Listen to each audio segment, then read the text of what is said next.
여러분 안녕하세요. 아이럽9입니다. 오늘 정말 미친 소식 들고 왔어요. 테슬라가 드디어 로봇 택시 서비스를 완전히 대중에게 오픈했다는 소식이 들어왔거든요. 그런데 여러분 이게 진짜 재밌는 게 누구나 다 이용할 수 있게 열어놨다는데 조건이 딱 하나 있더라고요. 그게 뭐냐면 아이폰이 있어야 한다는 거예요. 이거 진짜 안드로이드 유저들한테는 청천벽력 같은 소리잖아요. 일단 오늘 영상 재밌으실 거니까 구독, 좋아요, 알림 설정 꾹 눌러주시고요. 우리 바로 자세히 파헤쳐 보도록 하겠습니다. 자, 일단요, 이 기사가 테슬라가 공식적으로 로보택시 접근권을 모든 사람들에게 열었다는 거예요. 근데 여기서 포인트, 딱 하나의 조건이 있다. 바로 아이폰을 가지고 있어야 한다는 거죠. 자, 이제 본격적으로 들어가 볼게요.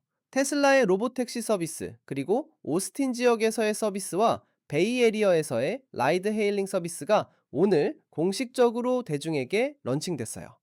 그러니까 iOS 플랫폼을 사용하는 사람이라면 누구나 앱을 다운로드 받고 오스틴이나 베이에리어 중 어디든 그 지역에 있으면 바로 라이드를 호출할 수 있게 된 거죠.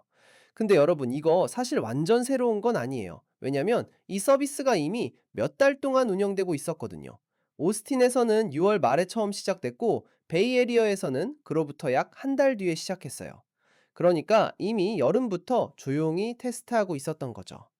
그런데 재밌는 건 뭐냐면 오스틴에서는 운전석에 아무도 없어요. 완전 자율주행이라는 거죠. 단 프리웨이, 그러니까 고속도로로 가는 경로가 있으면 그때는 사람이 타요. 근데 베이에리어에서는 항상 운전석에 사람이 앉아 있어요. 이게 지역마다 규제가 다르고 테슬라가 조심스럽게 접근하는 부분이거든요. 자, 그럼 처음에는 어떻게 시작됐냐? 이 플랫폼이 처음에는 특별히 초대받은 사람들만 오스틴으로 와서 시도해 볼 수 있었대요. 일종의 베타 테스터들이죠. 인플루언서들, 테슬라 팬들, 이런 사람들을 초대해서 경험하게 하고 피드백을 받았던 거예요. 그러다가 점점 테슬라가 이 플랫폼을 더 많은 사람들에게 확장하기 시작했어요. 왜냐면 라이드 수를 늘리고 더 많은 데이터를 확보해서 그걸 로컬 규제 기관들한테 보여주면서 제약을 완화시키려는 전략이었거든요. 테슬라는 봐라, 우리 차 이렇게 안전하게 잘 돌아간다. 데이터가 여기 있다. 이런 식으로 설득하려고 한 거죠. 또 하나 재밌는 포인트는 뭐냐면 테슬라가 자체적으로도 제약을 걸어놨어요. 차량 안에 세이프티 모니터, 그러니까 안전 감독관을 태워놨던 거예요. 이 사람들은 혹시나 뭔가 문제가 생기면 개입할 수 있도록 옆에 앉아 있는 사람들이에요. 근데 일론 머스크 CEO가 계속 말했던 게 뭐냐면 이 세이프티 모니터들은 순전히 안전상의 이유로 있는 거고 연말까지는 다 치울 계획이라고 했어요. 그러니까 올해 안에 완전 무인 자율주행 로보택시가 나온다는 거죠. 이제 오늘 뭐가 달라졌냐? 많은 사람들이 오늘 보고한 게 뭐냐면 자기들이 앱에 접속했더니 바로 라이드를 부를 수 있더라는 거예요. 그러니까 특별한 초대장 없이 그냥 아이폰만 있으면 앱 깔고 그 지역에 있으면 바로 탈 수 있게 된 거죠. 실제로 기사를 쓴 이 조이 클랜더 기자도 직접 확인을 했대요. 자기도 베이에리어에서 라이드를 잡을 수 있다는 걸 확인했다고 스크린샷까지 보여줬거든요. 그러니까 진짜로 이게 작동하고 있다는 거예요. 이게 뭘 의미하냐면요. 테슬라가 이제 더 이상 자기네가 손수 골라낸 인플루언서들한테만 서비스를 제공하는 게 아니라 진짜 일반 대중들한테 문을 활짝 열었다는 거예요. 이건 정말 자신감의 표현이거든요. 우리 기술 이제 충분히 안정적이다. 누구한테나 보여줄 수 있다. 이런 메시지를 던지는 거죠. 그리고 앞으로 몇 주 안에 뭐가 일어날 거냐? 테슬라가 머스크가 예측했던 대로 이 차량들에서 세이프티 모니터들을 다 빼낼 거라고 기사에서 예상하고 있어요.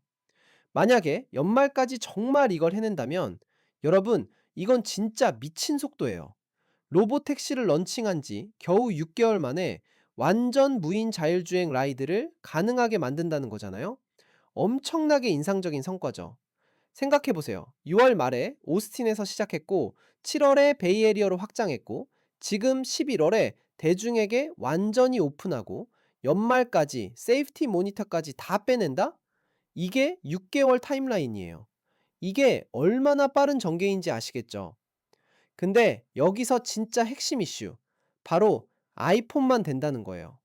안드로이드 유저들은 지금 당장은 이용 못 한다는 거죠. 이게 진짜 많은 사람들한테는 아쉬운 부분일 거예요. 아마 테슬라가 일단 iOS부터 런칭한 이유는 아마도 앱 개발이나 플랫폼 안정성, 아니면 애플 생태계 안에서의 통합성 때문일 수도 있고, 아니면 일단 사용자 베이스를 제한해서 서서히 확장하려는 전략일 수도 있어요. 사실 오스틴이랑 베이에리어 지역의 많은 사람들이 아이폰 쓰는 거 비율이 높긴 하거든요. 특히 베이에리어 같은 경우는 실리콘밸리잖아요. 테크 중심지고 거기 사람들 상당수가 애플 제품 쓰니까 일단 그쪽 시장부터 공략하겠다는 전략적 판단일 수도 있어요. 하지만 분명히 안드로이드 버전도 곧 나올 거예요. 이건 시간 문제일 뿐이죠. 테슬라가 진짜로 대규모로 확장하려면 안드로이드 유저들을 빼놓을 수는 없으니까요.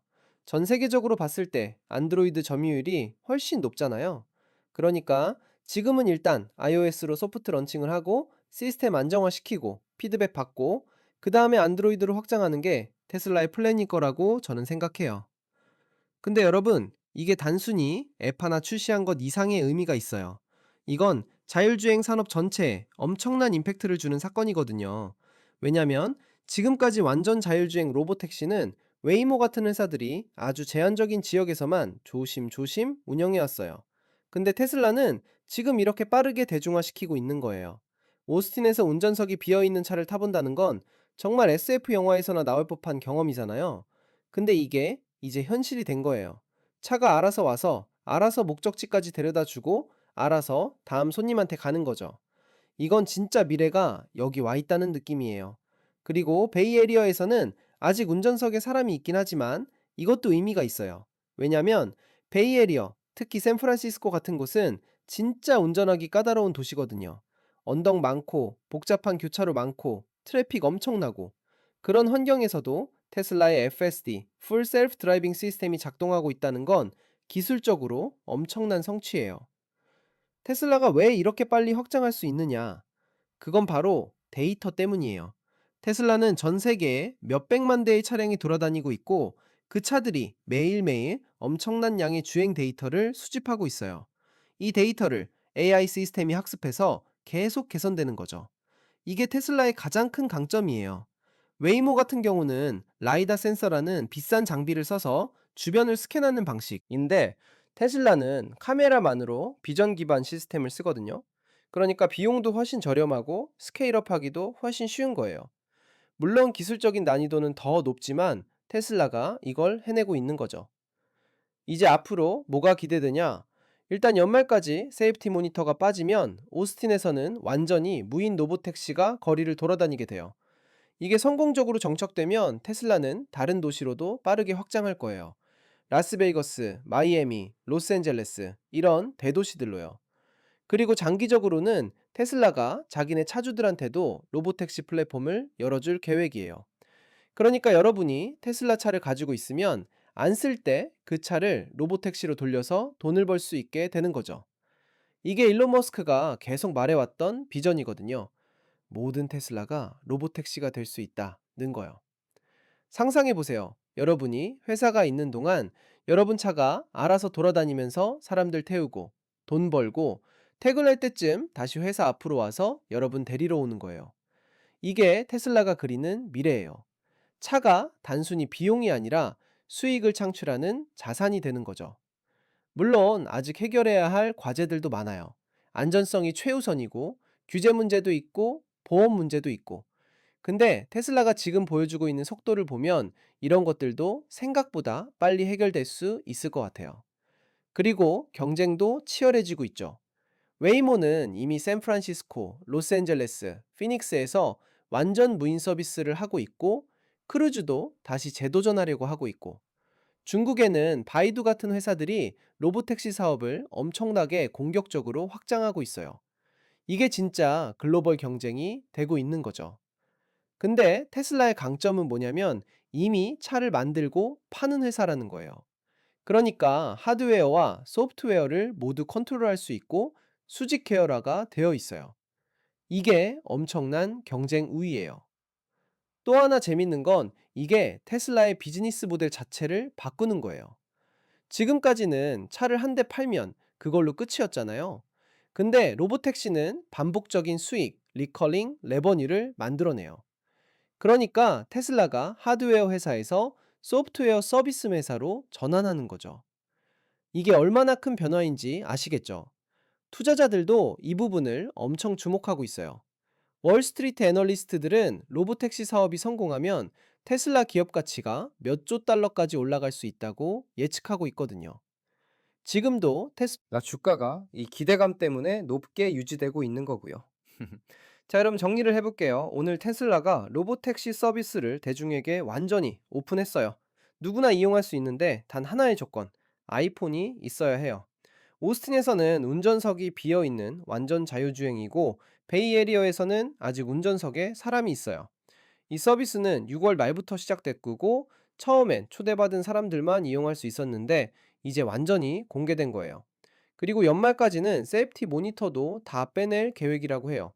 이게 성공하면 6개월 만에 로보택시를 런칭해서 완전 무인 라이드를 가능하게 만드는 거라 정말 엄청난 속도죠. 이건 단순히 테슬라 하나의 성과가 아니라 자율주행 산업 전체에 엄청난 영향을 줄 사건이에요. 우리가 미래에 차를 어떻게 이용할지, 도시가 어떻게 바뀔지, 교통 시스템이 어떻게 변화할지를 보여주는 중요한 이정표거든요. 물론 안드로이드 유저 여러분들은 지금 당장은 좀 아쉬우시겠지만 곧 안드로이드 버전도 나올 거니까 조금만 기다려주세요. 테슬라도 전체 시장을 놓칠 리 없으니까요. 자, 여러분, 오늘 영상 어떠셨나요? 테슬라 로보택시 정말 미래가 성큼 다가온 느낌이죠? 이런 소식들 계속 빠르게 전해드릴 테니까 구독 안 하신 분들은 꼭 구독 버튼 눌러주시고요. 좋아요와 알림 설정도 부탁드려요. 여러분의 생각은 어떠세요? 로보택시 타보고 싶으세요? 아니면 아직은 좀 무섭나요? 댓글로 의견 남겨주시면 제가 다 읽어볼게요.